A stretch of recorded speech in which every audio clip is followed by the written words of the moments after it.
Hey, welcome to another edition of the Lyle Style Show. I'm here with a great actor. He's been around for a long time, Miguel Nunez. He's a good actor. He's been in good films like Life, Harlem Nights, all those different type of roles. So I want to welcome you, Miguel, to the show, to the Lyle Style Show. Thank you for doing the show, my friend. Where you guys located? We're in Iowa City, Iowa, man. The beautiful city of In Iowa. Iowa? Yep, Iowa City, Iowa, at the University of Iowa. Yeah, the Hawkeyes. Iowa. How you guys? How's everybody doing? Everybody, we doing good, man. The weather is great. You out there in California, and Yeah, we got perfect weather yeah, here. yeah. We got perfect weather till we get the fires. I see that, friend. Hey, At Miguel. least we don't have this storm.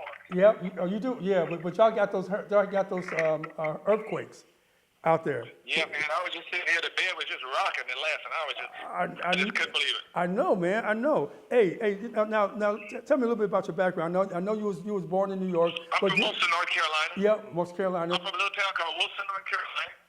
Okay. My whole life, I told every single person that would listen to me that I was going to be a movie star. Ooh. And I was living in North Carolina, Okay. and everybody would tell me, there is no way possible you can be a movie actor. There's no way possible. You need to find something else, something that be serious about it, because there are thousands of actors in New York, Chicago. You're poor, you like you're ugly, and in farm North Carolina, it's not possible. Mm-hmm. And I kept telling them, and I just had kept the faith. Yes, and I you kept did. telling them, I guarantee you. Okay, what you say? You went to school? When I first started in school in the first grade, I had a jean jacket that I wore, a brand new jean jacket. And I took a magic marker and I wrote Hollywood on the back of it because I was going to go to Hollywood. As soon as I graduated, I was going to run away to Hollywood. I told everybody that would listen. And nobody believed me. Everybody was telling me it was impossible to dream. I was being a fool. I was going to get this. I was going to get this. It was never going to happen. And I told everybody, I promise you. And that's just to say to everybody else, don't let anybody discourage you from your own dream. Mm-hmm. Don't let anybody tell you that you can't accomplish anything you set out to be. They're trying to set roadblocks, and a lot of times when you're in little towns, your close friends, they see the potential in you. They see all this incredible potential in you. But what that does is when they see that potential in you, it starts to make them feel bad, and they don't want you to go out and make it. Well, there's some people that have people that back them. But most of the time, they're going to tell you can't do something because they want you to stay there with them. They don't want to see you. You don't have to have anybody's approval for your dream or your dream. You don't have anybody's proof. You don't have to anybody's validation. You can accomplish anything you want. So, anyway, nobody told my cousin. So, as soon as I graduated, I got my first check. I was working at a tobacco factory. Oh, wow. And I got $127. And I said, I should run away to it right now. And I did it, never realizing the seriousness of what I did. Okay. I was about to embark. I never thought about what I was going to do when I got there. It was just young, dumb, and naive. And I ended up landing on downtown LA on Skid Row, which is the worst thing you could ever imagine. I thought it was going to be a movie star, and it was the worst place you could ever live in California was Skid Row. And I ended up walking around in the streets. I didn't know what to do. I didn't know what to think. I was hungry and starving. Then I went to the Union Rescue Mission. I got on welfare, and I stayed on welfare until I got myself together. And then I ended up sneaking in and out of the studio. I was asking everybody, I want to go there. And I talked like this when I first got there. Okay. My name was Country Boy. So they asked, I would tell everybody, I want to go to Universal Studio Tour. On the Universal Studios, I want to walk around on the stage, and I want to see how they do the movies. Okay. And everybody's like, are you out of your mind? You dumb, ugly. Your skin ain't going to let you walk in there. Wow. I'm like, what do you mean it ain't going to let you? You can't. There's no such thing. And then so I went to the Universal Studio, walked up to the asked that man if I could go and walk around on the stages and learn how to do it because I came to California to be an actor. And he said the same thing. Get your ass out of here. Are you out of your mind? Can't come in here. So I just didn't understand that. And just like in the same thing in life, they never take no for an answer, and no shit nice that hit you. I just didn't understand that. So what I did was, I decided, okay, all right. So then I ended up selling my blood plasma. Right. For $7 just so I used to do that to eat, but then I saved up and got me a ticket to Universal Studio Tour. I ended up taking that Universal Studio Tour, and then I was like, okay. I was looking around. Then I said, okay, I got them. So then I went back, saved up 2 weeks, saved up my money again. This time when I took the tour, there was a part of the tour where they say, all right, everybody get off. Now, when we go inside this sound stage, we're going to show you how TV shows are made. Okay, everybody, come this way, come this way, come this way, come this way. When everybody was coming this way, I was going the other way, the other way, the other way. And then I am walking around on the sound stages, looking at how they were doing movies. Everything everybody told me was impossible. Everything that everybody told me can't be done, I ended up doing exactly that. And that's the same thing in life. No matter what you can, there's another way of getting around it. There's another way of getting accomplished what you won't. Never take no for an answer. So anyway, I end up doing that. And one day I'm sitting on a bus, and this guy goes, he's over there. I'm like, what are you doing? He said, I'm an actor. I'm going on an audition, a cattle call. I was like, oh, wow. I came here to be an actor. I want to be an actor. What is that? You're going to have to get resume if you want to be here, take this resume. You're going to have to get one of these, and you're going to have to get one of these, and it's a picture, and you have to get a blah, blah, blah. So when I see him get off the bus, he walks over to a park, and I see cameras. I didn't know anybody could audition for a cattle call. Right. So the next stop, I get off. I go to a copy place, and I take that resume he gave me. I write his name, and I put my name on it. Well, you did. Oh. I went back and got him in that Dino's restaurant commercial. Okay. And the guy, he saw him in the party. He's like, you got it? And I was like, they don't even use it to tell you then. And I didn't have an agent. They was like, you don't have an agent? And then the guy said, hey, I can take it to my agent. So he took me to his agent. And his agent, I was still homeless, and his agent was like, I was like, hey, man, just send me on more of those cattle things. I want to be on the TVs and in the movies. I don't want to do no commercial. I want to be on the TVs and the movies. Just send me on more. He said, hey, slow down. Okay. You can have all that money. That was a lot of money. Okay, and yeah. He said, no, I can only take 10%. So I said, okay. So he said, okay, I'll send you more. I said, I want to go more cattle thing. He said, no, it's not called cattle. It's called auditions. I said, okay, I want more auditions.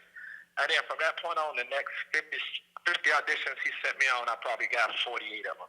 48 of them. Wow. Because look. I probably got 48 of them. And 3 years later, I was on Tour of Duty, a hit show. Yes. For 3 years. Right. Making $10,500 the first year. Wow. $17,500 the next year, and $27,500 the third year. The 27,000? Living in Hawaii. The first year, I got my $10,500 for 8 months every week. $10. I didn't even have a bank account. I cashed and put it not right in my pocket. Really? Oh my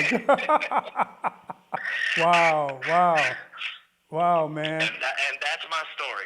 That is only to say to every listener out there, you can, no matter where you are. Listen to me. I don't give a damn where you are right now in life. I don't care where you are right now in where you live. I don't care right now if you don't have a job. You have never been lower than I have been.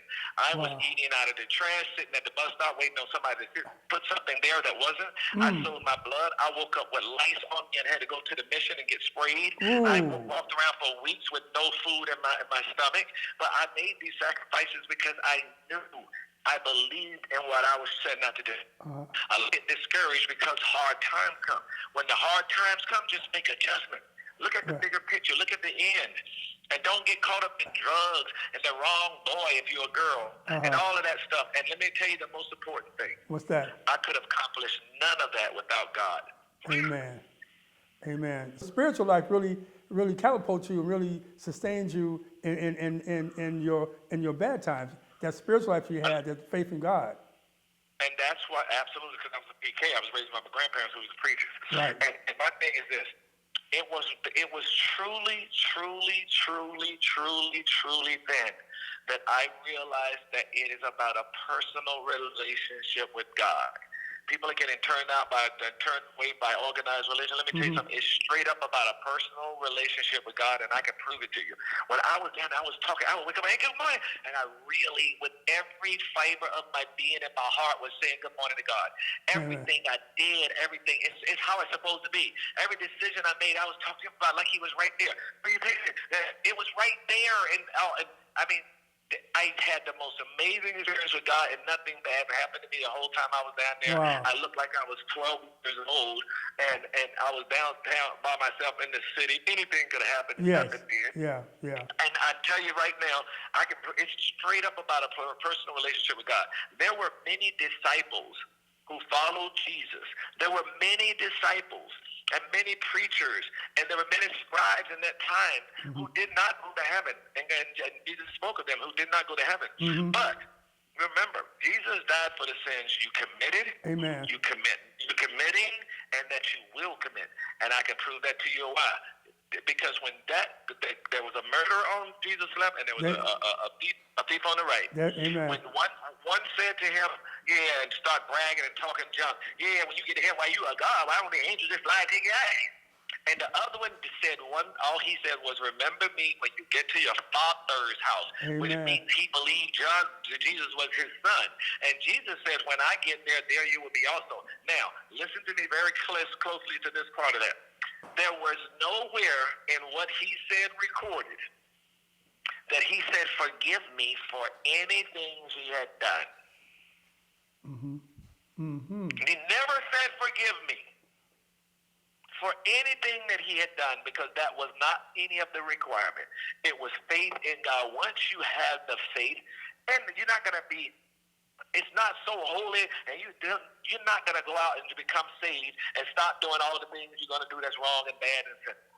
But you must try, and you must work on building up the spiritual side of you, because once the spiritual side of you gets built up, the other side gets weaker. And the reason the spiritual side is weak is because you don't pay any attention to it. There you go. Don't feed it the word. You don't go to church. I don't go to church because it is, and I don't do that because it is. And the devil got everybody all turned around. And that's, you have to do it, because God blesses everybody.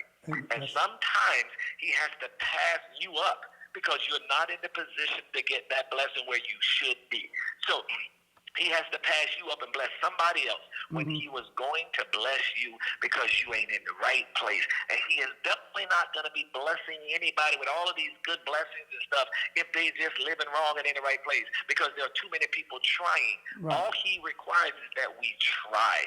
And I did that every step of the way when I was coming up, and everything worked together for good to those who, and that's exactly what I was doing. Amen. And I am proof of the pudding that it works.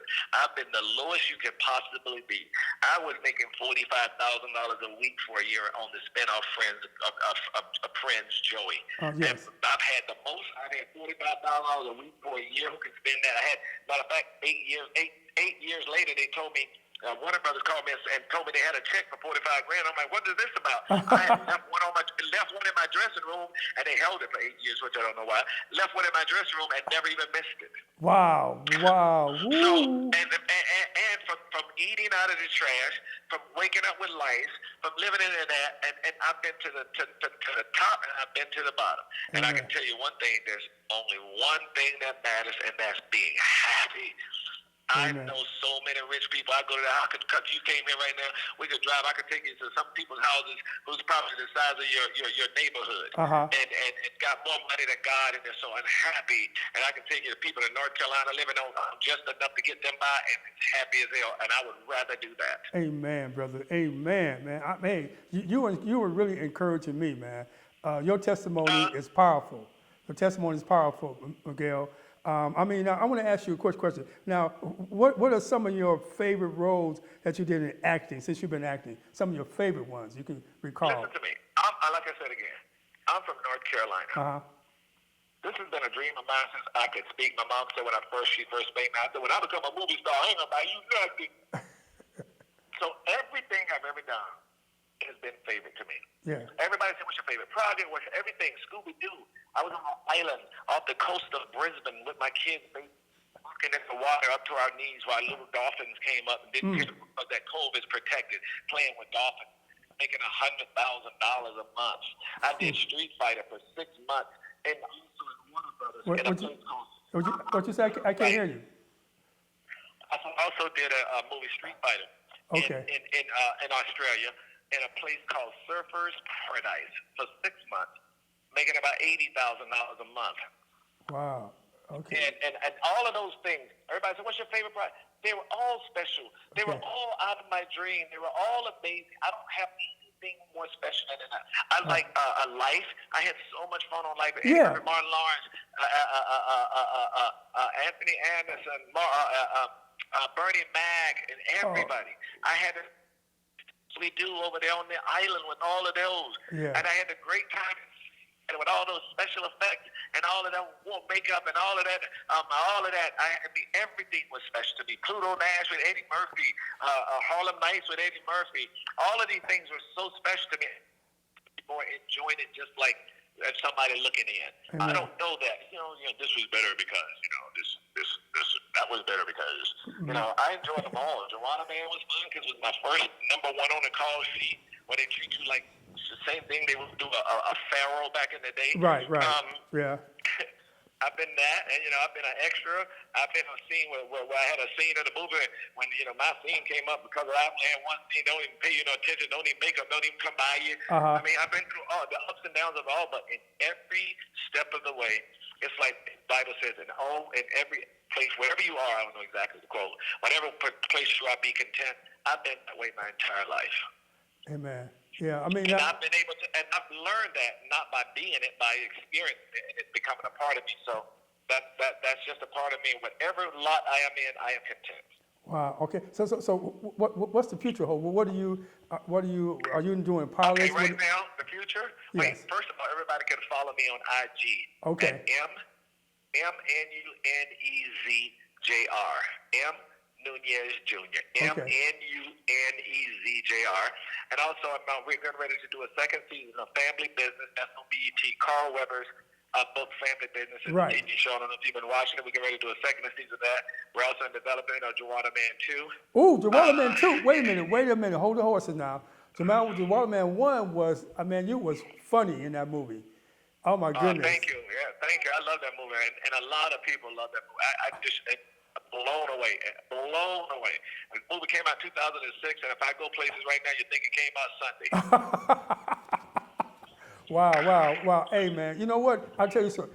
What you should do is think about doing a pilot with a talk show host just coming up to churches and whatnot, and finally making it big in Hollywood.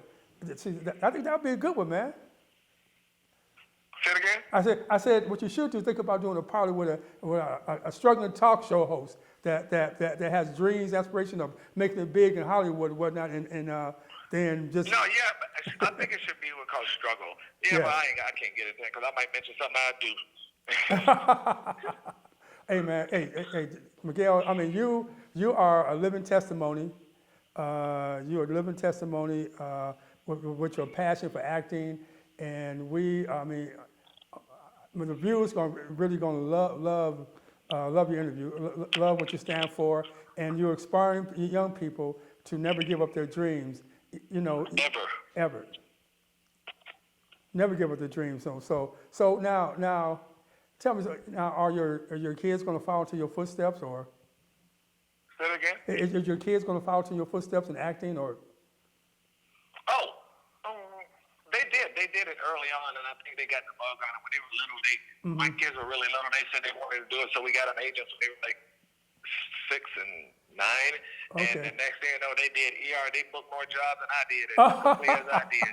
And my ex-wife at the time was a really big on academics, and she still is. Right. And she said, no, I want my kids to have a college education. They want to do it later, and they're about to get out of college, and I don't know what they're going to do, but if they want to do it, absolutely. But they booked, they probably made 15, 20 grand each before they was 12. Wow, that's... They started on ER, had commercials, and everything. Hey, man, They were asking for them every day. Hey, talented. It runs in the family. You just get the genes. You got the genes, So Yeah, that's right.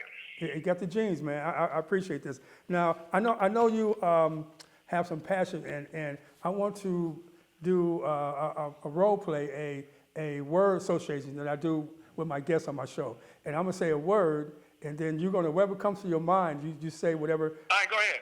Okay. Go ahead. The first one is family. What is it? Family. Family? Yeah. What comes to your head? What comes to my head? Thanksgiving? Okay. Passion. What is it? Passion? Yes. Passion? Worth ethic? Okay. Traveling. Traveling? Yeah. My favorite thing to do on the planet? Okay, I got another one. Okay. Comedy. Comedy? Yeah. Life's blood. Okay. The last one is acting. Acting? Yes. Don't knock it till you try it. Amen.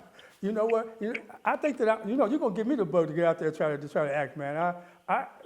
You know what, Miguel? Anybody can. But listen to me. Yeah. I don't want everybody to just go think everybody because kills me. Everybody tell me, yeah, man, I want to try that acting thing. You can't just jump in. You don't go say, I want to try that doctor thing. You know what I'm saying? And go in there and think you can go in there and start cutting on people. Right. What you do when you go start, you want to be a doctor, you go out there and try to learn all you can about the medical thing. Right. If you want to be an actor, you need to go out and learn the trade. You need to go out and just say you want to be one when there are acting classes in your neighborhood and you buy more weed than you are taking acting classes. Spending $150 a month or $300 a month on weed when you can spend $350 a month on acting classes saying you want to be an actor. It doesn't work. I mean, I sold blood to go to do that kind of stuff. Wow. So you gotta have the passion, or you will not make it because you're gonna spend your time because the rejection is so much for people that they just don't get it. They might tell you no 50 times Right. before you get it, and then you give up. But what you didn't know on that, you were gonna get turned down another 14 times. But on that 60th time, you were gonna be starring in a Marvel movie, and but people give up. They don't know. They don't know. That's why you have to have the passion. Right. I had the passion, which made me endure. You have to have the passion because the passion would do what I do. It would make you endure the hardship and of the hardship of the struggle. If you don't have the passion, you're never going to endure the hardship of the struggle to accomplish anything. Because remember this part. I'm going to end with this. You don't have to be great you don't have to get started. I mean, you don't have to be great to get started, but you gotta get started to be great at anything. Oh wow! What the words to the wise. That's something that I'm gonna stick with too, because I'm a Christian, and my favorite quote is Romans 8:28. All things work together for good. What you just said, that called according to His purpose, and so I know that, and through what I'm doing, even the bad things gonna work together for good because I'm called according to God's purpose. Absolutely. So even the bad and good. So God didn't say good things. He said all things. So whatever, like you said, what you're doing, all things work together for your good, and that is such a blessing, Miguel. And I am so blessed and grateful for you doing the interview on my show, on the show on here on public access television. You're doing the interview and whatnot, which and I am blessed that you're a big name like you coming on public access to talk to me, Lyle Style. So, kudos to you, man. And I know you're going to do real well. I can't wait to see Family Business again. I've been watching it. I'm a fan of the show. And I'm definitely going to watch it for the second season, man. I really am. All right, well, God bless you. God bless all your listeners. Pray for me. I'll pray for you, and let's keep it rolling. Yeah, that's right. Hey, and if you ever come out to Iowa, man, I'd like you to come down and visit Lyle on Lyle Style Show, man, really. Done. I hope one of your listeners figure out something down there to bring me out there, and I can do that. Oh, yeah. Well, I'm going to make it happen, man. I'm going to come out there to California and do an interview out there in California, my friend. No, you bring me out there. So you being selfish. You want to come out here, just bring me out there so all your Iowans can meet me. There you go, my friend. Okay, yes. And thank you. I consider you my friend now. I consider you my friend, Miguel. And there you go. And you got it for sure. For life. For life, man. Got my number, and God bless you. I pray for you. Pray for me. And thank you again for doing my show, man. And my pleasure. And bless everybody, you guys. Bless all you guys. Yes, thank you, man. So I keep in touch, man. Yep, and I'll talk to you later, my friend. For sure. God bless you. God bless you. Thank you. Wow. That was a beautiful guy, Miguel Nunez, a brilliant actor. He's been doing it for a long time. And I hope that you enjoyed this interview with him. Hope you got some insight in what he was saying. So with that said, like you said, keep following your dreams. Never give up your dreams on your hopes and whatnot. Follow your passion. Whatever passion you got, pursue it and do it. My passion is what I'm doing now. I'm pursuing it.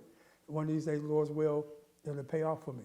And thank you, viewers, for watching Lyle Style Show. Keep styling and profiling. Always keep it classy. And I'm sorry, Denzel, man, for bumping you. Next time I have you on my show, man. I love you, man. You come on the show next time, Denzel, but I have to have him, man. So, with that said, take care, be good, keep styling, and always keep it classy.